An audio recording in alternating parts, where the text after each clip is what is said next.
Hello and welcome. This is Koren, and you're listening to How She Really Does It, the place where inspiration and possibility meet. I'm so excited to have you here with me on YouTube. Don't forget to hit the subscribe button and like this video. Make sure to also head down to the description box below and click the link to sign up for my newsletter to get podcast episodes and Sunday's letters filled with love delivered to your email inbox weekly. Now here's the show. Early morning, fog is lifting. She's in a rowboat on a lake. She is dreaming, she is drifting. Never been so wide awake. Captured in the moment by the beauty all around her. There's nowhere else that she would rather be. And Virginia looks up. She says this could be my day. And she thinks a thought of thanks for all the things that come her way. And some say she's a dreamer, and some call her a fool. But before you even blink your eyes, Virginia saves her money, grabs her backpack, hops in. Hello and welcome. This is Koren, and you're listening to How She Really Does It, where inspiration and possibility meet. On KDRT 95.7 FM. I believe there are many ways to live life. I believe there are many journeys for us to take. We can learn from others to see what is possible for ourselves. There are many possibilities for all of us, not just the ones who've acquired great success, but including those of us who have stumbled, lost our way, or only saw closed doors. With this show, maybe you can now see a glimmer coming through the windows. I call that the windows of possibilities. Each week I bring a guest who represents those possibilities. They too have had their own struggles and their own uncertainty, yet somehow they have found their way. My guests are an example of what is possible when you continue, when you learn, leap, fall down, and get back up. I invite you into this space so you can ask yourself, if that is possible for them, what is possible for me? Really ask yourself that. Join me each week for inspiration, empowerment, and entertainment. And you can connect with me at my website at www.howshereallydoesit.com and sign up for my weekly newsletter, which will give you each week's live shows directly into your inbox. Today I have Fabeku, which I think I just mispronounced, and he is a business awesomizer, exorcist, and sonic alchemist, and the world's most skeptical shaman. I love that. Fabeku is here to talk about his journey as an entrepreneur. He's been a guest before, and how he has really created a business and the lifestyle that works for him. And we're going to really just get honest and real about the truth of entrepreneurship. Fabeku, hello and welcome. Thanks for having me. I'm stoked to be back. This is awesome. So let's first talk about, okay, what is a business awesomizer? Yeah, so for me, when I was trying to think about the way to describe what I do, I didn't want to use the familiar language for a lot of reasons, right? I didn't really want to use coach. I didn't really want to use consultant, because I think each of those things come with their own baggage. It's not that they're bad words, but they have their own assumptions, and some of those just don't really fit with what I do. So, business awesomizer is my way of talking about the fact that I work with creative entrepreneurs, mostly entrepreneurs, to help them find a way to get their work out in the world in a way that works, that attracts the right people, that makes money, and that makes them happy at the end of the day. So, yeah, that's sort of my spin on business coaching / consulting. So you're a business coach, but the true label is business awesomizer. Well, yeah, because I think, like, if I say business coach, there's things that people assume that I do that I don't do, and there's things that I do that people wouldn't really guess, Mm-hmm. So I've tried to kind of disconnect a little bit from that, Yeah. And for those that didn't hear the interview we did a couple of years ago, or 2 or 3 years ago, if you can just give them a brief background about what you used to do, and then how you got into this business now.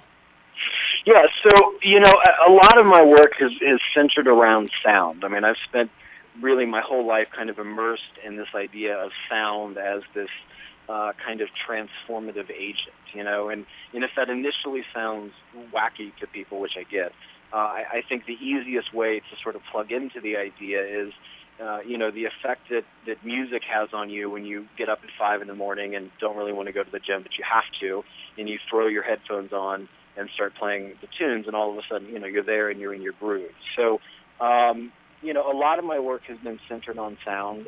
For a number of years, that was really sort of the main focus of the work that I did with people, is, helping people work through things and work with things through sound. And then, the focus has shifted a little, and it's interesting because sound still plays a big part of what I do, but it's more on my end of things. So it's more of my process for working with people, and less about sort of the interactive part of what I do with people. And, really the way that the business stuff started was, I just had people asking me again and again, what are you doing that's growing your business so quickly? I mean, what's going on? How is this happening?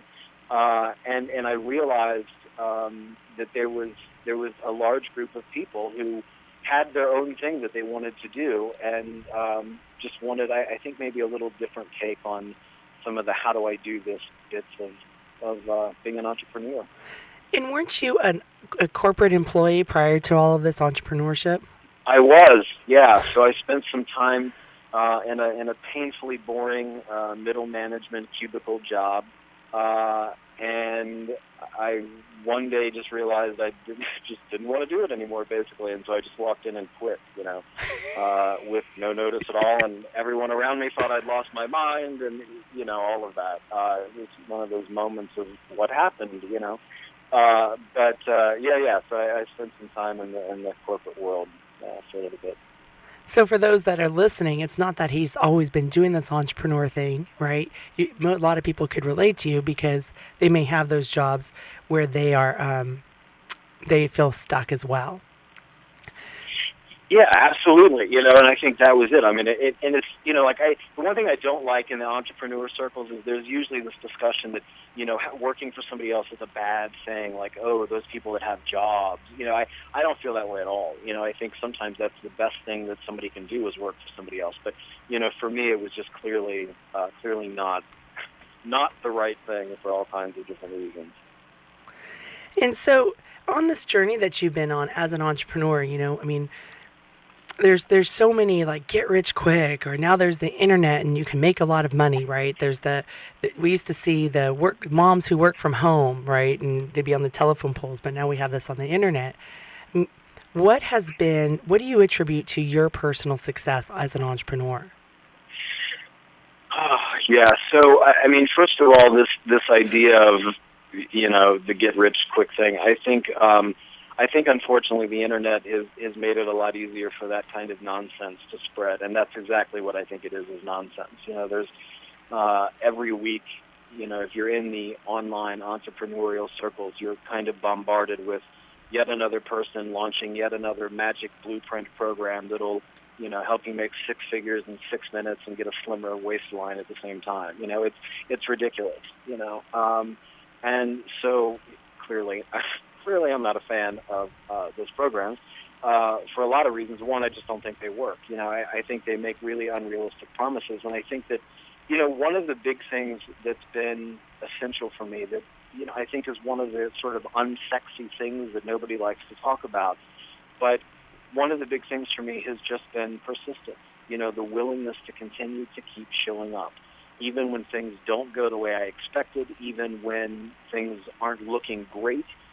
There's a persistence that's required, I think, to really be successful as an entrepreneur. Because this myth of, overnight success or 6 figures in 6 minutes, it's not realistic. And the reality is that it takes time, and I think that's been a big piece of it for me. Just being willing to continue to show up, over time, and just maintain my faith in what I'm doing. And that's been a big deal, and that's one of the things that, they don't tell you in these flashy blueprint programs.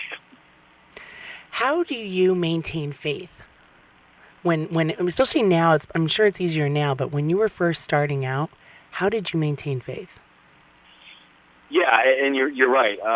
It reaches a point where it is a little easier, because you have enough experience under your belt. But in the beginning, when that really wasn't the case, like, it really became an issue of looking for faith in the smallest things, the tiniest successes, whether that meant, writing a blog post that said what I wanted it to say, or that struck a chord with people, or being able to talk about something that I think is really relevant and seeing it strike a chord in one person. Little tiny micro successes, I think, can be life-sustaining, and I think, and there were also times that, when my faith was shaky, that there were very kind people around me who would say, keep going. Like, this is, people need this, keep going. And I think that that's something that I've tried to be really mindful of as my own business grows, taking time to give that kind of support back to other people that are kind of on the rise and doing their thing, because there were literally times when I just felt like, maybe I should just pack this in, and there would be a kind or encouraging word from somebody that would just carry me on, and I think that we should never, ever, ever underestimate the importance of that kind of kindness. I so agree with you. Whether it's just this morning, I got a message from somebody just about how they love my show, right? And just to have that gives me fuel to continue to want to do this work.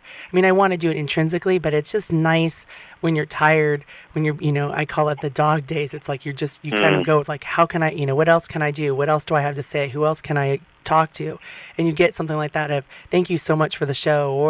Or when I was starting my own business, having people that I could reach out to and say, is this crazy? Is this a scam? Or is this a real business? Mm-hmm. Right? And for people to say, no, it is real. And that could help me too, especially in times that I didn't have belief, that I may have been at a low point in that moment. So, well, yeah, because listen, I had people that told me you can never pull this off. You can't take. There's no way you can't take a background in shamanism with a sort of obsessive fascination about business and bang drums and talk about punk rock and actually expect people to give you money. And there were a number of people who were not even a little subtle about that.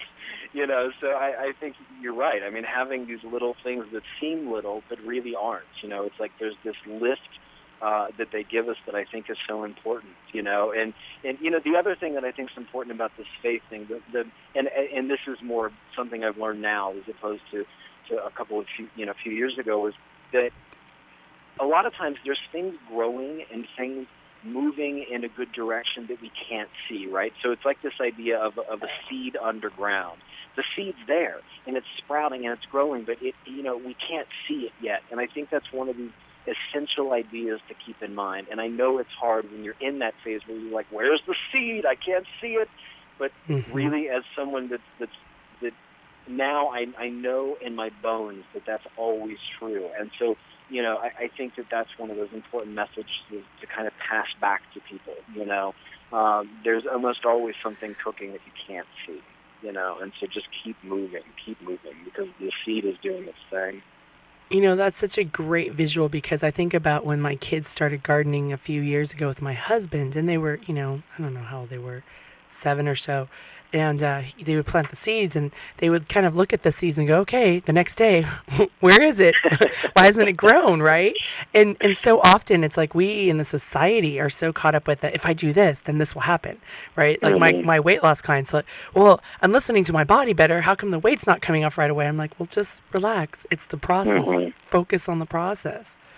Right. Well, and I think that that's another reason why I don't like these flashy blueprint programs, right? Because they give you this illusion.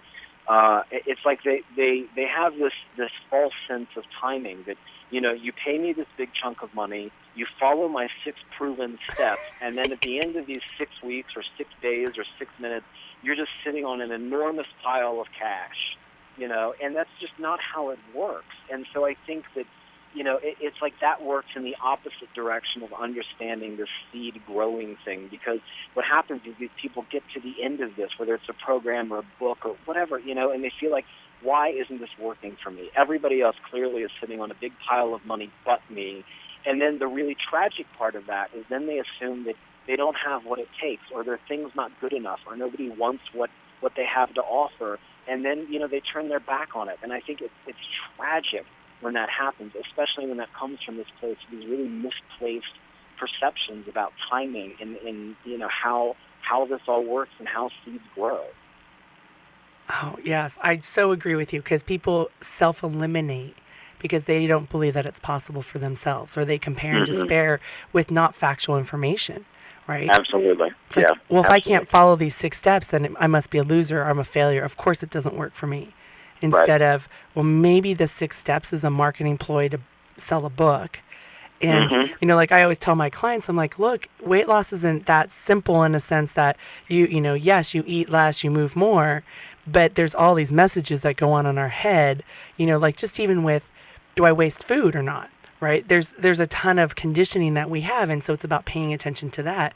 I think of it as a mesh. And I think the same thing with building a business is that, I don't know, Pam Slim and I talked about this before, about it being entrepreneurship being like one of the best personal development experiences that you could possibly have. Absolutely. And the thing is, like what you just said about what goes on in our head, I think, listen, if there's one thing that I can say in this interview that I think is really important, it goes directly to this point. I really believe that the stories that we tell ourselves have a bigger impact on our chances of success than anything else. Anything else, more than the marketing we do, more than the ideas we put out, more than any of it, right? Because, it's not just about all the external stuff. I mean, so this is like what you said with the weight loss. I mean, the external stuff of running a business, it's really not that complicated. At the end of the day, it really comes down to some fairly simple things that most people can master pretty quickly. But what I think the big deciding factor is, it goes back to these things that we tell ourselves day in and day out.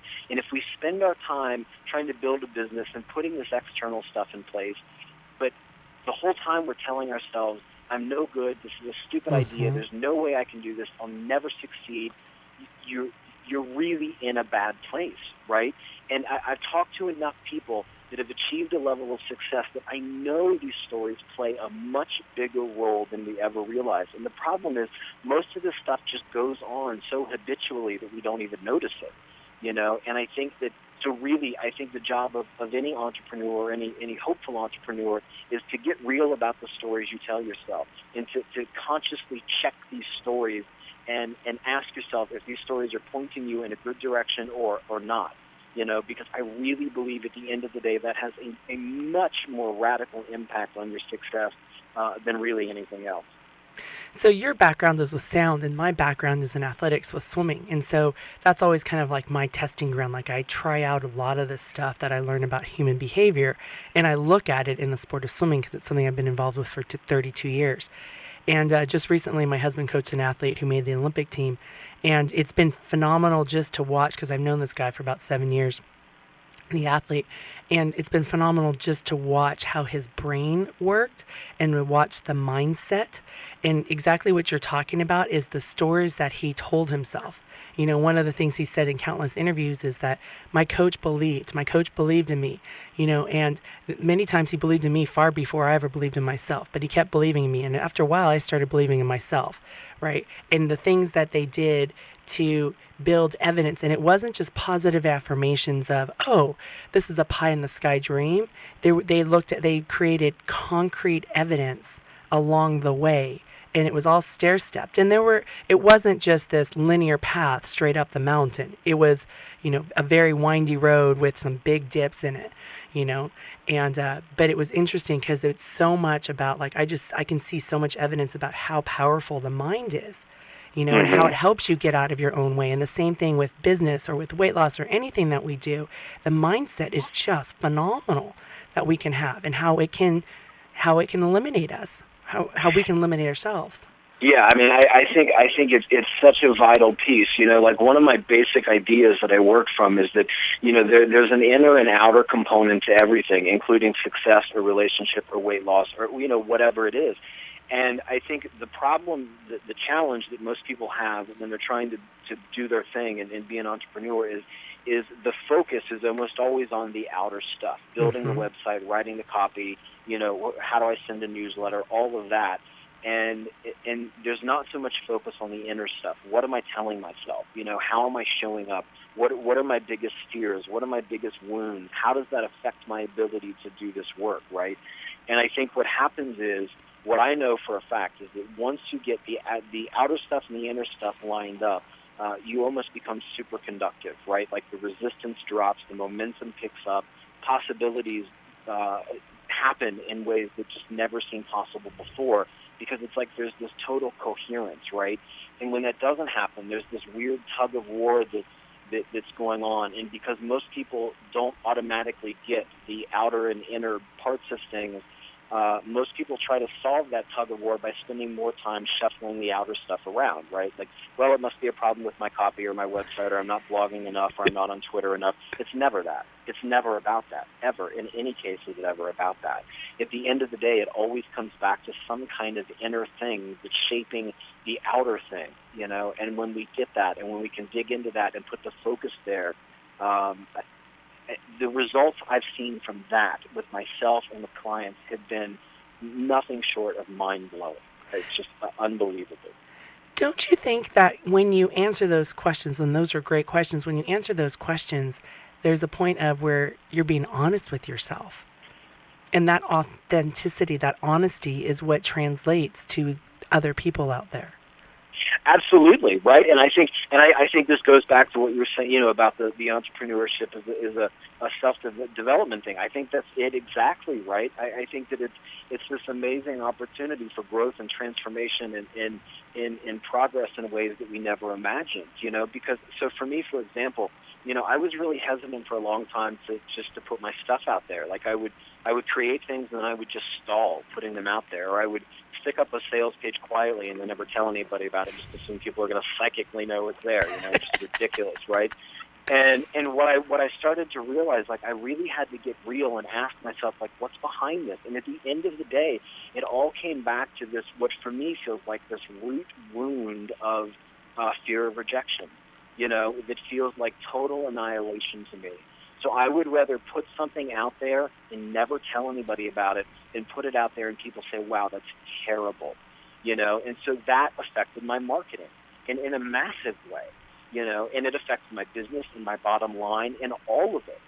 So I had to get real about that. I had to get real about what was going on. This wasn't about marketing being hard or not knowing how to write a sale. It's not about that. It was about the fact that I was terrified of being rejected, and that just touched something so fundamentally deep in me that I just couldn't do it, And I think that those are the kinds of things that we have to be willing to get real about, if we're going to do this, And I think it shows us that, life and business are not separate things.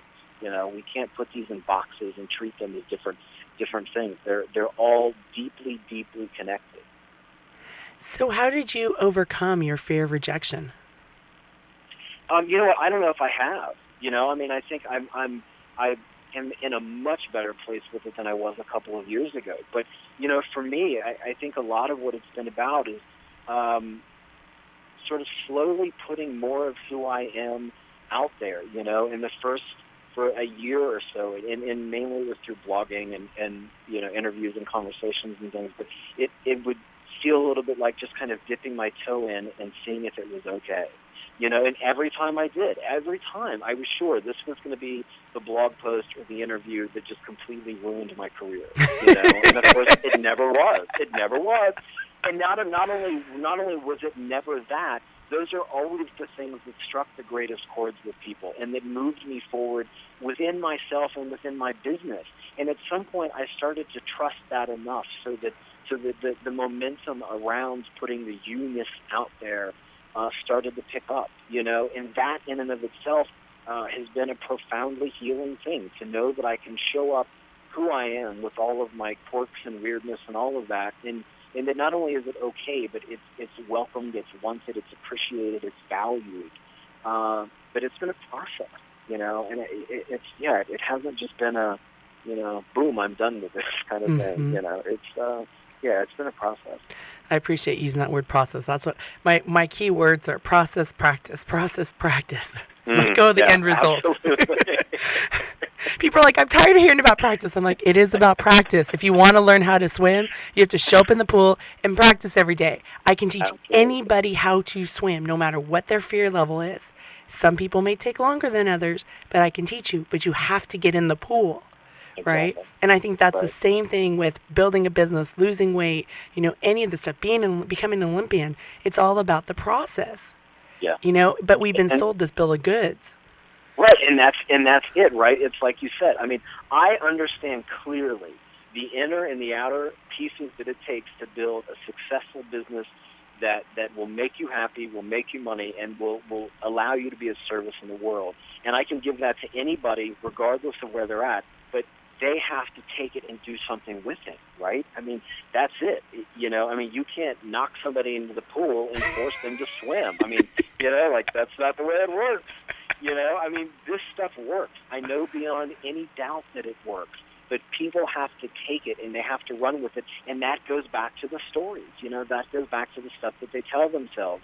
That they're standing on the edge of the pool, metaphorically or literally, and talking themselves out of it.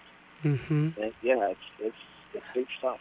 Or they tell themselves, like my students used to do this when I was at college, because I would tell them the first day of the class, I'm like, look, if you cannot get in the pool, don't come. Go take care of your life and your business or your classes, whatever, because sitting in the bleachers is not going to be a way for you to learn how to swim.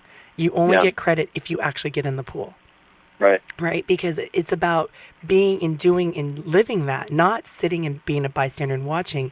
And I think that's what so often happens is we're like, I'll listen to this interview, but I'm not going to really answer those great questions that Fabeku said, right? I'm going to, and I think that's part of the process, that first part, but you've got to at some point dig deeper to actually get more results of what you want. Tell me where I'm wrong. Well, and that's it, and I think so what I see is a lot of people, and listen, I did this. So the first year or so in business, I can't even tell you the amount of money that I spent on every course, class, consultant, book. I mean, piles of these things. And the truth is, I listened to almost none of them, and then I wondered, well, why is nothing happening? I bought all these courses. I've spent money. I've hired $500 an hour consultants because I did nothing. And so then in my head, I thought, well, clearly I just haven't bought the right course yet. So then I went on another round of buying courses and hiring consultants, And then after that, after a lot of money and a lot of frustration, again, like you said, I had to get real. Nothing is happening because I'm doing nothing. That's why nothing is happening. And so then it becomes, well, why am I doing nothing? Let's get down to that. That's the next step, not forking out another $297 for a class that tells me the same thing I've heard 75 times. That's not the answer. It's like at some point you actually have to do something with what you have. And it's okay if you're not there yet, but be honest with yourself about that. There's no judgment, but be honest with yourself about where you're at. I think that's so important because I did the same thing. I was like, if I take this program or if I work with this person, my problems will be solved, right? And then after a while, all that did was lead evidence. I was like, maybe this is all just a scam. I keep spending money. These programs keep coming out, but nothing happens. But I wasn't really doing the work. Right. I wasn't, and then I was building up further evidence because what was going on the inside of me. My belief system was you have a fear of rejection. Mine was I'm a loser. So if I'm a loser, of course this isn't going to work. Right? So I had to work through that whole process. And then letting go of the idea that, I can buy this or I can work with this person and this will now solve all of my problems. And instead, either create a partnership with the person that I was working with where I was actually showing up and doing the work, or just to be personally responsible and just do the work myself. That was I think, the component for me that made the turnaround. And I think as business owners, I think that we also have a responsibility to be clear about where somebody's at when they're asking to work with us, right? I mean, at this point in my business, like my client calendar is almost always full. I'm charging rates that I feel are comfortable rates, and in some ways are kind of on the higher end. And as a part of that, I feel like it's my responsibility when you come to say, hey, listen, let's hang out and work on my business. I need to know where you're at. I need to know if you're in the bleachers or if you're standing at the edge of the pool ready to jump in. Because in out of respect for you and your business and your time and your money, if you're not at the point where you're ready to jump in, I'm not going to take your money.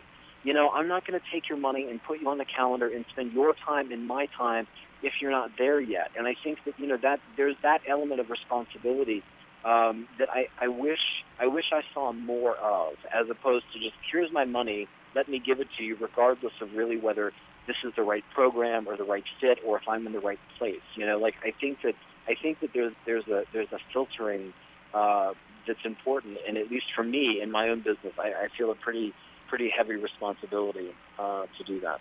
And that's awesome because, I think you're right. I don't think there are a whole lot of people out there that do that. They're trying to fill a program or fill a class or whatever. So for newbies out there who are in that mindset that you and I used to be like, okay, I want to go buy this program, or okay, I want, and it's that whole shiny object syndrome. If I do this, I'm going to get better, right? Oh, this is a better program. What is your advice for them? Yeah, I think when you're starting out, clearly, there's fundamental stuff that you need to learn. There's fundamentals of having a website and blogging and marketing and communicating with your people. And I think it's fine to learn that. I think that the mistake comes in assuming that you need to sign up for every class that comes out, or that every class is going to be the magic one when the other 64 weren't. Like, the reality is most of the information out there is pretty much the same. If you've taken 10 marketing classes, you've probably heard the same thing more or less 10 times, and I think it's easy not to know that, especially when a lot of these classes are marketed as like the magic secret that nobody else knows, which I will just tell you now is always a lie. There is never a secret. Nobody ever has a secret to tell you about anything ever, especially with this business stuff. So number one, don't ever buy into that because it's never a secret. If you're going to take a class and then use it and then work with it and then, give yourself 6 months to see how well you're doing with it. And, if you need some more help, then fine, but I think it's really tempting to get caught up in this buying every book, reading every course, listening to every interview. And I think the problem with that is at some point it gets so overwhelming and so confusing that you don't know what to do with it, or you just spend all of your time consuming the information and then never actually creating anything as a result. And I think that's at least as bad as being sort of overwhelmed from information intake. So if you want to start out, take a marketing class, buy a book on copyright, whatever. It's fine to learn those things, but really don't fall into this trap that you have to buy a million things and that one course is going to be so much more amazing than the other, because that's almost never the case. Well, and I think of it like, because I used to have, talk about the inside, I used to have some sort of belief system, some sort of conditioning that I must read the whole book and to be a good student of the book and apply everything in the book, right? And then that would lead to me reading everything or doing everything, and plus I read all so many books for my show, but I would get on information overload. And now I just look at it as, what nuggets can I take from this that would work, that's in line with my business or the way I teach or the way that I coach, right? And add those elements in there, but it's still true to who I am. So it's about, for me, I think of it more as nuggets or gold mining, I guess. To put in, but not for me to go, oh, well, this expert says this and go this way, and then this expert says this. It's about what fits and helps build upon what I'm already currently building. Yeah, I think one of the biggest risks and biggest tragedies that I see in business is people losing their own sense of their you-ness, right? So, because what happens is, when we take every course and listen to every expert and follow every rule, eventually what we put out in the world doesn't look or feel or sound like who we are at all. And so then at best we end up with something that's doing okay but doesn't really fit.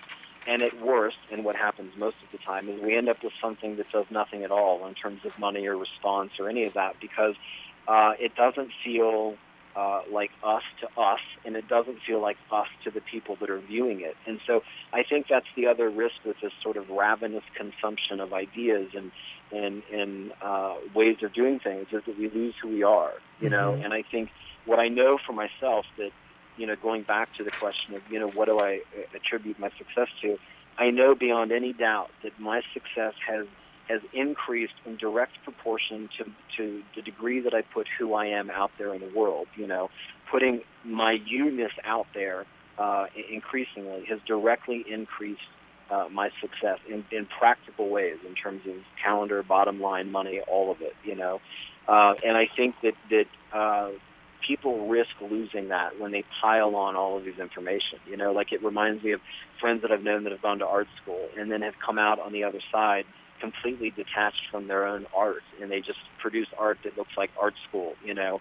And then they have to go through and unlearn all of this stuff to really get back to their own style. And so I think if someone's on the front end of this and sort of new and open, be careful not to lose your you-ness in all of this, because it's the one thing that's so vital to your business in terms of your success, in terms of what people will connect to.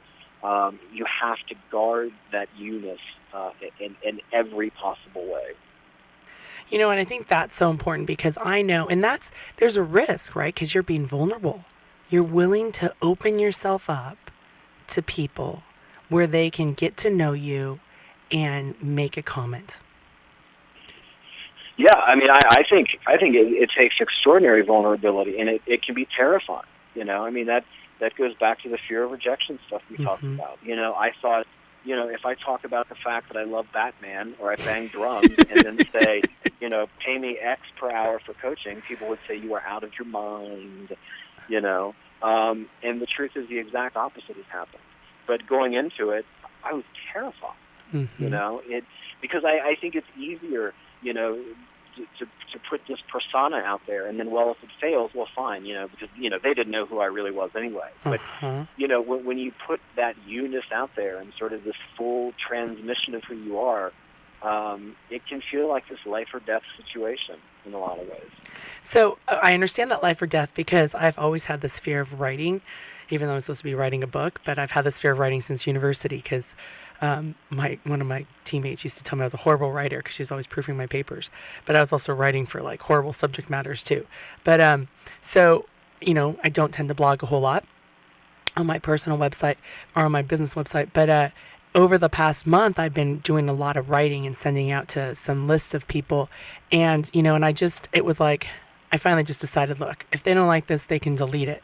But this is just what I have to say. And I was writing from my heart. And it was incredible, because the response that I was getting, I mean, I would get these emails like, oh my gosh, thank you so much. Or, oh my gosh, I wait every day for your update. You know, and I was like, wow. Or, oh my gosh, you're a really good writer. And I'm like, all I'm just doing is writing from my heart. Right? I was writing my experience, and I was writing from my heart, and for whatever reason, it touched people. And then that, like, when you talk about the micro successes, so today, as I was writing for my newsletter for the show and everything, I just incorporated some stuff about kind of like, because my life is kind of chaotic right now with everything that's going on. And it's all good. It's fine. And it's quite the experience. But so I was just kind of writing about it in the newsletter. And then I got some emails back this morning from people who were responding to it. They're like, wow, this is so, you know, and you just go, oh, me showing up as me is what people want, not as some image or of some corporate branding, right? It's that person-to-person connection. Is that what you're talking about when you talk about, you know, being careful not to lose your you-ness? 100%. And what you said, like, I think that is one of the most vital business, and not just business, life lessons ever. Like, if people can take one thing away from this conversation, that's it, right? You know, because and nobody hears that in business, right? You know, when you read marketing stuff and you read copywriting stuff, it's never, you know, say what you need to say, right from your heart. It's figure out what people want to hear and write that. You know, figure out how you can twist somebody's arm to get them to give you cash. I mean, it's ridiculous, you know, and the branding stuff, it's never put your you-ness out there. It's create some persona, this plastic caricature of who you are, or who you think people want you to be to make money. And one, I think it's horrifically bad business advice. And two, it's bad life advice, right? Like, nobody wants to go through life feeling like I have to be someone other than who I am to be accepted, to get people to like me, and exactly what you said, when we put who we are out there and all of our sort of messy, complex, amazing humanness, there's something magnetic about that. It strikes a chord, and I think at the end of the day, that's what everybody's yearning for, whether they have a business or don't have it. It doesn't matter. I think people are yearning to be who they are, and when they see somebody doing that, they recognize it at this visceral level. And I think that in and of itself can be a healing experience for someone, to be around someone else who's willing to do that, because then it opens the door for them to know they can do the same thing. And so in the big picture, I think it's vital, like in a deep soul level kind of a way. And then to bring it back to the business stuff, I think it's the best thing you can ever do for your business. I mean, I talk a lot about like writing love letters instead of writing marketing stuff to people, because, I think, well, whatever, I won't get on that rant. But I think it feels easier and more relevant and more honest to me, right? And that's all about just saying what you need to say and saying what's in your heart and putting it out there. And it works. Like, it works. And I think it works because of that chord that it strikes with people. So, yes, what you said 1,000 times, yes to that. Well, and don't you think, I mean, just as a society or just where we are now, we're very skeptical, right? And we understand that there's persuasion techniques out there and there's marketing. And I mean, I'm really good at tuning a lot of stuff. Like on Facebook, for instance, I never click on those ads because I know that they're ads. On Google, I never click on those ads. I know that they're ads, right? But I want that connection. I want to know that person. I want to know that story. And so I wonder, as just customers, if we are just smarter. And so that is also another reason for us wanting to have this human connection with other people. Yeah, I think that so much of marketing has been based on this idea of converting people, right? I mean, even the language, looking at targets and prospects and pushing conversion, like, those are all words that imply very specific things in terms of intention, energy, all of it. And I think it's normal and healthy to have a very adverse reaction to that, because there's a weird energy behind it. I mean, if I walked up to you and then twisted your arm and said, "Hand me your wallet," like, that would be insane, right? I mean, you would look at me, and then on top of it, to act like I'm doing you a favor, right? Mm-hmm. And like, I think that's what a lot of the marketing is. Like, I always talk about it in terms of, like, this idea of pushing on people's pain and scaring them. It's like digging a hole, knocking them into it, and then charging them money to pull them out. It's insanity. And so I think that people are naturally skeptical to that, and they should be. Like, they really should be, because there's a funky energy behind it, And so for me, I think that, there are a couple of ways to market. I mean, you can get into the twisty conversion thing, or you can just create resonance and give people who really resonate with what you're doing the chance to feel it and respond to it and react and respond accordingly. And then the people who don't resonate, fine. Like, I'm not trying to convert anyone to what I do. I have zero interest in that. And I think that that's a bad business strategy. I'd rather put out what I'm doing in a clear enough way that the people who get it feel it and they know it, and it's this immediate yes for them. And the people that it's not, fine. Move on, because there's somebody that will be your yes. And they should make it easy for you to find them. So, in addition to all that I do with the radio show, my life coaching practice, I run a youth swim team in town. And Lori Foley has really helped me kind of just own all aspects of what I do, and that's been really pivotal, I think, for my business anyways. But, and again, remember, this whole swimming world is like my testing ground. So this has been great because this is a tribe, right? Seth Godin's thing about tribe. One of the things with being the director of this program is that I never dictate to anybody what they have to do. It's all really by choice. I always say, look, you need to do what's best in your family's best interest. Obviously, the more you come to practice, the better your kid gets, but you have to you have a whole lot more that you've got to balance. And there's other teams that run things where, we have championships this weekend. There's another team that if you don't go to championships, you're not allowed back on the team next year. And so it creates a lot of fear. And what I've seen over the last 19 years of being a swim coach is that when you invite people, it inspires much more intrinsic motivation, which allows for people to flourish. When you come from a dictatorial standpoint, it's very extrinsic motivation, and people hit dead ends. That's where that so-called, even though I don't believe in burnout, but that's where that so-called burnout, or what I like to call it, is self-elimination happens. Right? Because they're very extrinsically focused. And so I always think of like everything that I do, and I've gotten the last maybe year or two, I've really been big about this is an invitation. It's not an obligation, right? If you want to be on my newsletter, it's an invitation. You don't have to do it. There's always an unsubscribe button, right? If you want to work with me, it's an invitation. It is not an obligation. You need to figure out what works best for you. Right. And even like my Christmas party, we have this massive Christmas party. It's an invitation. Do not feel obligated to come. If you have nothing going on and you want a place to be, come to my house on December 24th. Right. Yeah. And I like to live that way because there's a freeness. And in a world where I feel like we are so obligated by so many things, right? I mean, if you have kids, you're obligated to go volunteer or do all these things. So I just like that invitation. I think it's much more intrinsically motivated. And that sounds like what you do when you run your business.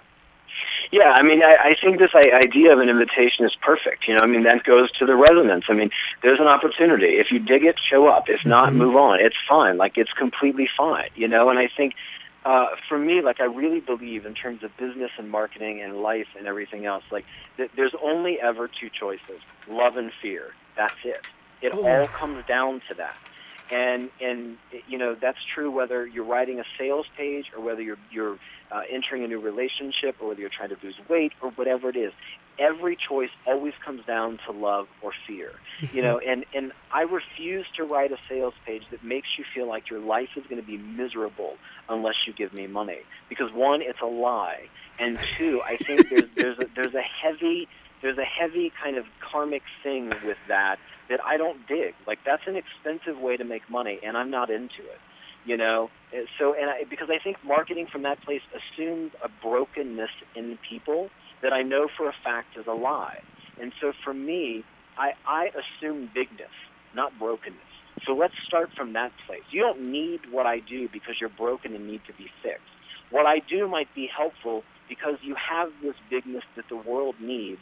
So let's figure out how to get it out there. And to me, this isn't a game of semantics. We're not playing with words. We're living and working from a different place, and it's extending that invitation from love as opposed to trying to strong arm somebody based on fear. And I think it feels like a radically different approach. Well, and don't you think love is more powerful than fear? Always. And I think that what people that are living from and marketing from fear fail to realize is that it's not sustainable. Fear destroys relationships, always, without exception, in every case. And just from, if you want to bring it down to just a purely nuts and bolt business discussion, you can't have a successful business without sustained relationships with your people. It's impossible. And if you're marketing to them from a place of fear, you're eroding those relationships every single time you make an offer to the world. And that is a really poor long-term business strategy. For me, I want every offer that I make to the world to be full of that love. And if you take it, cool. And if not, it's fine. It's fine, And I want it to enhance the relationship with people regardless of the buying decision that they make. Because to me, the relationships are much more important long-term than people's short-term buying decisions. And I think that is important, that when you talk about sustainability, because sometimes people are just looking at the sale today instead of that relationship they're building over the course of their business. Yeah, because I think a lot of these people that sell these flashy blueprint programs, if you watch them, they might have 6 months to a year where they look like they're on fire, right? Like they're kind of the it person, making the money, getting all the attention, and then all of a sudden they're gone. They're literally gone from the scene. It's like they blip in and they blip out. And that's because, in large part, the relationships that they created were really just more transactional relationships in the first place, but they were eroded quickly by this pushy pressure, bandwidth-eating marketing that they were doing. Nobody can sustain that, and if that's all you're focused on is, how to make six figures right now, listen, you can probably do it. That's not that difficult. But you better have a plan B, because that bridge will burn faster than you think. And so how does one figure out who are the people from love and who are the people from fear? Pay attention to how you feel. You can tell every time. If you read a sales page and your shoulders tense up and you feel contracted and you start to worry, what's going to happen if I don't take this? Is my business going to fail? Is my life going to fail? They're coming from fear. Always. Always. If at the end of the sales page you feel more tense and more anxious than you did when you started, they're coming from fear. That's the easiest way to tell. Because when they're coming from love, there's a clarity, there's a relaxation, there's room around you, there's not this sort of itchy panic to trip over yourself on the way to the buy now button, to fork over money that you may or may not have and may or may not need to spend on this thing. It's never that. When you get to the end of a page or an offer or a relationship that's based in love, there's space. There's room to think and decide, is this really for me or not? There's no anxiety. There's no worry at all, because those are two totally different energies that just feel different. Like, I think, if you think about how you feel when you're afraid, you can always pick up traces of that when you read these sales pages that are written from fear. That's a really good point. Because sometimes you'll see, we call them A-listers, and they'll go off and help promote somebody else, whether it's for the big affiliate commit. I mean, it's always hard to know, is it for the big affiliate commission or if it's because they really think that this person just is offering a service or a product or a program that's worthwhile. And so you think even with that kind of recommendation, it's still easy to figure out, to listen to yourself about what is love and what is fear?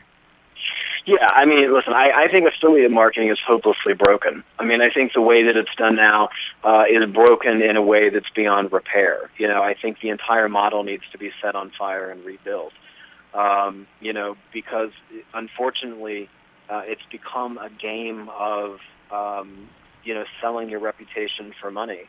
And I think that that's unfortunate. I think people increasingly distrust affiliate marketing, and I think they should. Because like you said, most of the time it's not clear whether somebody's promoting somebody because they're getting a paycheck or because something actually has value. And, I think that the system itself has created that problem. I rarely do any affiliate marketing stuff for exactly that reason. I think it's just a big tangled mess, and I think that what people should understand that do affiliate marketing or that participate in it is that, the recommendations you make, that's your reputation. Mm-hmm. And so if you tell somebody this program is amazing because you're getting a 51% affiliate commission on it, and it turns out not to be amazing, then people are going to remember that they spent their money because of you. They showed up because you said it was awesome. And so if it's not awesome, this is a really simple solution. If it's not awesome, don't say it's awesome. It's really easy, right? That money is not worth your reputation. The money is not worth the damage to the relationships with your people. I think the whole thing is just really, really broken. And I think that people should be very skeptical of affiliate marketing. I mean, I know there are people who do it in clean ways and that their recommendations are solid. But I think overall it's a pretty broken system. And so how does a newbie out there figure that out when they see a big name promoting thing? Do you really believe that they can go inside themselves and figure out, okay, this is worthwhile or this is not? Yeah, I mean, I think that they have to go inside and do that. I don't think anybody should ever buy something because somebody recommends it. I don't care who it is, whether it's an A-lister or somebody you've never heard of. I don't think that somebody's endorsement of something should ever be reason for somebody just to buy it. And I think, unfortunately, it is. I mean, I think a lot of times that's exactly what happens. But I think the same thing applies. Go to the original offer, look at it, sit with it, see how you feel. Does this trigger that anxiety, or does it create space? How do you feel at the end of it? And you have to make that more important than some glowing letter that says, this is the best thing on the planet ever, and you should buy it. I mean, that really, you should give that the tiniest grain of salt and listen to your gut and listen to your feelings so much more than any of that stuff, because, Well, and I think for listeners to realize that there are so many different ways to become successful? And what is it? I mean, first off, I guess, is defining what you determine as success, right? Is it to make 6 figures in 6 minutes, or is it, how do you determine your own success? How do you measure that? And, but then there's so many different paths. There's not just one way. And I think that's what's misleading about the blueprints or the 6 steps or, a program, is that this is the secret way. This is the secret plan. And there's a lot of different ways, don't you think? I think there absolutely there are so many more ways than we can even imagine, and that goes back to the you-ness, which is that's so important. Why you really can't lose that, because as long as you maintain a connection to that, I mean, you have the opportunity to find your own way, to make your own map, and there's opportunities and challenges with that, but it's absolutely true. And anyone that ever says this is the way, or this is the only way, or even this is the best way, chances are they're just not telling the truth. I mean, just to be completely blunt about it, I think they're just not telling the truth, because that's just not true at the end of the day. Don't you think that's like kind of ego? Their ego is involved. Yeah, and it goes back to the fear and the control thing. Like, this is the way, and if you don't give me the money for this, then you're not going to know the way, which means, you're going to live under a bridge and eat cat food out of a box. It's not true. Mm-hmm. It's just not true. Fabeku, it's been awesome talking with you. This has been just so much fun. Before we close up, I'd like you to give a couple of takeaways. I mean, I have notes, pages of notes from everything that you've had to say, but what would be a couple of takeaways for entrepreneurs on their journey? Yeah, so the first thing is, it all comes back to your you-ness. It's the most important magnetic thing you have. Guard it at all costs. Cultivate it in everything you do, and run the opposite way from anyone who tells you otherwise. Also, you can put your thing out in the world in your way that works and it feels good. It doesn't have to get gross or weird or twisty. And at the end of the day, everything always comes back to love and fear. And when you understand that, you have the compass you need to steer in a clear direction. Thank you. That was awesome. Yeah, thank you. This is Koren. You've been listening to How She Really Does It. My guest today was Fabeku. I will have a link to his website next week on my website when the live show becomes a recording. You can listen to all my shows at www.howshereallydoesit.com, and you're invited to join my weekly newsletter by signing up at my website.